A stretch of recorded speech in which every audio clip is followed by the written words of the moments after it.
Good morning class. BA fourth semester में हम लोग पेपर टू जो हमारा एजुकेशनल साइकोलॉजी है यानी शैक्षिक मनोविज्ञान, उसमें हम अध्ययन कर रहे हैं पार्ट 3 का यूनिट 3 जिसमें हम पढ़ रहे हैं अधिगम। आज हमारा पार्ट 2 है अधिगम में, इसके विषय में हम अध्ययन करेंगे। आज हमारा टॉपिक रहेगा अधिगम प्रक्रियाओं की विशिष्टताएं। तो अधिगम प्रक्रियाओं की विशिष्टताएं क्या हैं, इसके विषय में हम अध्ययन करेंगे।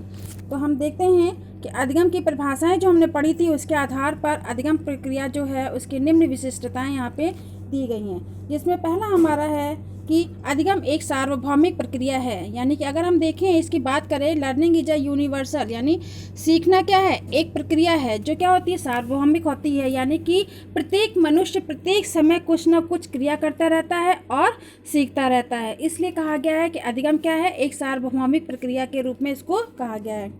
दूसरा हमारा पॉइंट है कि अधिगम अनुकूलन है, यानी कि लर्निंग इज एडजस्टमेंट, यानी अधिगम के माध्यम से पालक क्या करता है, समाज एवं वातावरण के साथ अनुकूलन स्थापित करता है। और अधिगम का अनुकूलन के साथ ही इतना निकट का संबंध हो जाता है उसका कि अधिगम ही अनुकूलन वो समझ लिया जाता है, इसलिए कहा गया है कि अधिगम क्या है, अनुकूलन है। तीसरा पॉइंट है हमारा अधिगम रचनात्मक है, यानी कि लर्निंग इज क्रिएटिव, यानी कि मनुष्य अपने स्वाभाविक प्रवृत्ति के अनुसार क्या करता है, कुछ न कुछ रचनात्मक कार्य करता रहता है और वह अधिगम के माध्यम से ही अपने विचारों एवं कार्यों को क्या करता है, साकार करता है, इसलिए क्या कहा गया है, अधिगम क्या है, रचनात्मक है। हमारा नेक्स्ट पॉइंट आता है कि अधिगम क्या है, प्रयोजन है, यानी कि प्रयोजन अधिगम का लक्ष्य निर्धारित करता है और विभिन्न अन्य क्रियाओं को यहाँ पे दिशा प्रदान करता है, अतः अधिगम हेतु किसी न किसी प्रयोजन का होना भी आवश्यक माना गया है। नेक्स्ट हमारा आता है अधिगम निरंतरता है, यानी अधिगम किसी आयु विशेष तक स्थिर नहीं रहता है और ना ही किसी समय विशेष के साथ बंधा होता है। अधिगम में क्या होती है, निरंतरता बनी रहती है और यह आजीवन क्या है, चलती रहती है। नेक्स्ट हमारा है अधिगम विकास है, यानी लर्निंग इज डेवलपमेंट, यानी किसी भी बालक का विकास बिना अधिगम के क्या होता है, असंभव माना जाता है। बालक के सर्वांगीण विकास में अधिगम का इतना अधिक योगदान होता है कि विकास अधिगम का पर्याय बन जाता है, इसलिए कहा गया है कि अधिगम क्या है, विकास है। नेक्स्ट हमारा आता है कि अधिगम परिवर्तन है, यानी कि लर्निंग इज चेंज, यानी कि अगर हम बात करें लर्निंग इज चेंज की अधिगम की प्रक्रिया द्वारा क्या होता है, व्यक्ति के व्यवहार में परिवर्तन रहता है। जैसे हमने पहले पढ़ा था कि आग के जल जाने से बालक उसके पास नहीं जाता है, यानी कि बच्चे के व्यवहार में क्या होते, कुछ न कुछ प्रतिक्षण परिवर्तन होते रहते हैं और ये परिवर्तन किसके परिणाम स्वरूप होते हैं, यह परिवर्तन अधिगम के परिणाम स्वरूप ही होते हैं। नेक्स्ट अगर हम बात करें तो देखेंगे अधिगम पूर्ण परिस्थिति के प्रति अनुक्रिया है, यानी कि मनुष्य विभिन्न प्रकार की परिस्थितियों को पूर्णता के आधार पर परख कर उसके साथ समायोजन स्थापित करता है, यानी व्यक्ति परिस्थितियों के साथ अनुकूलन करने के लिए सही अनुक्रियाओं को वो सीखता है।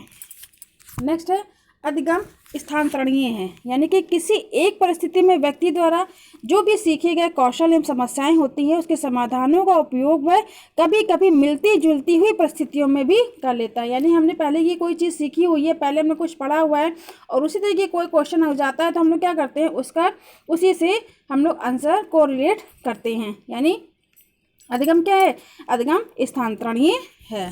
नेक्स्ट आता है अधिगम उत्तेजना एवं अनुक्रिया के मध्य एक संबंध है, यानी कि व्यक्ति द्वारा किसी उत्तेजना के साथ सही एवं वांछित अनुक्रिया स्थापित करना ही क्या होता है, अधिगम होता है। नेक्स्ट हमारा आता है कि अधिगम ज्ञानात्मक, प्रभावात्मक तथा क्रियात्मक पक्ष से संबंधित है, यानी कि अधिगम का क्षेत्र जो है वो क्या है, ज्ञानात्मक भी है, क्रियात्मक है तथा प्रभावात्मक भी होता है, यानी कि मनुष्य जो कुछ भी सीखता है इसी के अंतर्गत ही वह सीखता है और वह ज्ञान भी अर्जित करता है, भावनाओं को धारण करता है तथा कार्य को क्या करता है, सफलतापूर्वक संपन्न करने के लिए विभिन्न प्रकार की दक्षताओं को भी वो ग्रहण करता है।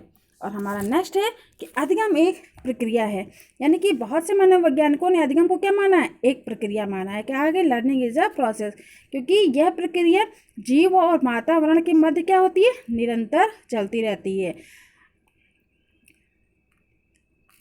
तो ये हमने पढ़ा कि अधिगम की कुछ प्रमुख विशिष्टताओं के विषय में हमने अध्ययन किया था। आगे हमारा टॉपिक रहेगा कि टाइप्स ऑफ लर्निंग, यानी कि अधिगम के प्रकार के विषय में हम अध्ययन करेंगे। तो आज के लिए इतना ही, धन्यवाद।